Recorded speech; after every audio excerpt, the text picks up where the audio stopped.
رسول اللہ ہم آئے یہاں تمہارے لیے، اٹھے بھی وہاں، ہم اپنے لیے نہیں آئے آقا آپ کے لیے آئے۔ زندگی یہ نہیں کسی کی کسی کے لیے، زندگی ہے نبی کی نبی کے لیے۔ بات صرف اتنی ہے جب تک کہ مدینے سے اشارے نہیں ہوتے روشن میری قسمت کے ستارے نہیں ہوتے۔ جب بکے نہ تھے تو کوئی پوچھتا نہ تھا یا رسول اللہ تم نے خرید کر ہمیں انمول کر دیا۔ آج اترنے کے بعد عشق رسول کی گرمی بھی دیکھنے کو مل رہی ہے۔ اپنی مرضی سے جینے کا نام زندگی نہیں ہے، حضور جیسا چاہے ویسے جینے کا نام زندگی ہے۔ ہم دنیا میں کیوں پیدا ہوئے؟ نتیجہ نکلا دہن میں زباں تمہارے لیے، بدن میں ہے جان تمہارے لیے۔ یا رسول اللہ ہم آئے یہاں تمہارے لیے، اٹھے بھی وہاں، ہم اپنے لیے نہیں آئے آقا آپ کے لیے آئے۔ مراقبے میں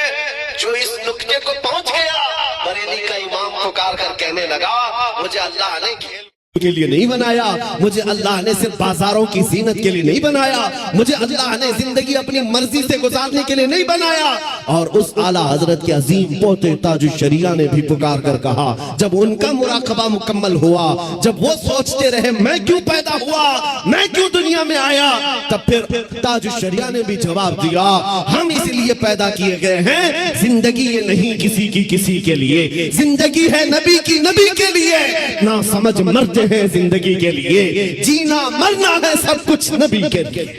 کسی کو اگر یہ لگتا ہو کہ سوشل میڈیا کی وجہ سے ان کو بہت زیادہ لوگ چاہنے لگ گئے، سوشل میڈیا یوٹیوب انسٹاگرام سب انہوں نے پھیلا رکھا ہے اس لیے بھیڑ جمع ہو گئی، ہزاروں لوگ سوشل میڈیا پر حرکتیں کر رہے ہیں، بہت وہاں میدان میں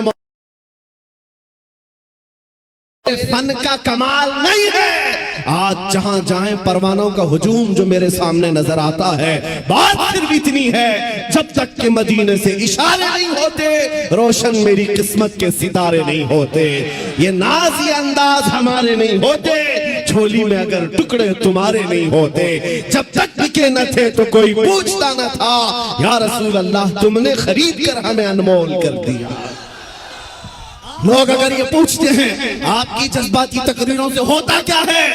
میں صرف اتنا ہی کہتا ہوں کیا ہوتا ہے پتہ نہیں، لیکن میرا یقین یہ کہتا ہے میں جذبات میں لاؤں گا، کوئی بچہ بزدلی سے نہیں مرے گا انشاءاللہ، کوئی نوجوان تمہاری جوتیاں چاٹ کر کے نہیں مرے گا، تمہارے ہاتھوں میں پھنس بھی جائے گا، نبی نبی کہہ کر دنیا سے جائے گا۔ ہم اپنے جذبات کو زندہ رکھتے ہیں اس لیے کہ جذبات نہیں ہے تو وہ نامرد آدمی ہے، اگر جذبات حضور کے لیے زندہ ہے اسی کو میں مرد سمجھتا ہوں، اسی کو انسان سمجھتا ہوں۔ اور جو بے غیرتی کی بات کرتے ہیں، ارے مصلحت کا بھی خیال کرو، حکمت کا بھی خیال کرو، حالات کا بھی خیال کرو، یہ حالات تمہیں مبارک، مجھے میرے نبی کی عزت مبارک، اگر ان حالات میں نبی کی عزت محفوظ نہیں ہے تو ہم آزادی سے گھوم کر کون سے مزے اٹھا سکیں گے۔ وہ صحابہ کی بات تو سنو، جب جنگ احد میں یہ بات مشہور ہو گئی، حضور کا قتل ہو گیا، صحابہ نے تلواریں چھوڑ دی، ہاتھوں سے تلواریں چھوٹ گئی، اس وجہ سے کتنے کافروں نے صحابہ کا قتل کر دیا، قتل ہو گئے 70 صحابہ۔ کیوں؟ جب یہ خبر پھیلی تھی نا کہ حضور کا انتقال ہو گیا، صحابہ بے اختیار کہنے لگے اللہ کے نبی اگر نہیں ہیں تو پھر زندگی کہتے کسے، حضور آپ نہیں ہیں تو زندگی کیا ہے۔ اس لیے اے سنیو آج ہمارا جذبہ یہی ہونا چاہیے، اگر حضور کا نام سلامت نہیں تو پھر ہماری زندگی کس کام کی، ہم کس خاک کے لیے جیتے ہیں۔ آج کے بعد تکلیفوں سے اور مصیبتوں سے گھبرانا نہیں، تم اپنے دین پر عمل پیرا رہو، غیر قانونی کاموں کی بات میں نہیں کرتا، چاقو چھری تلوار بندوق کی بھی بات نہیں کرتا، میں تو بات صرف اتنی کہتا ہوں حضور کا عشق اتنا بھر لو کہ تمہارے چلنے پھرنے سے بھی کیڑے فنا ہو جائے، اور آپ کو خوف زدہ ہونے کی ضرورت نہیں۔ جتنے پاکھنڈی گوفے میں بیٹھ کر کے پلان بنا کر سوشل میڈیا میں چھوٹے چھوٹے ویڈیو وائرل کرتے ہیں اور دہشت پھیلاتے ہیں، کبھی کسی مسلمان کی موب لنچنگ کر کے، کبھی کسی کے قتل کی ویڈیو وائرل کر کے، اور کبھی کسی گوفے میں بیٹھ کر کے یہ کہنا اسلام کا وناش کر دیں گے، اسلام کو ختم کر دیں گے، میں چیلنج کرتا ہوں تم اکیلے نہیں، تمہارے جتنے ناجائز باپ ہیں سب کو شامل کر لو، جتنی ناجائز اولاد ہیں سب کو میدان میں لے آ جاؤ, جتنے کیڑے مکوڑے ہیں سب آ جائیں, اسلام کو چنگیز نے کچھ نہیں کر سکا, ہلاکو سے کچھ نہیں ہو سکا.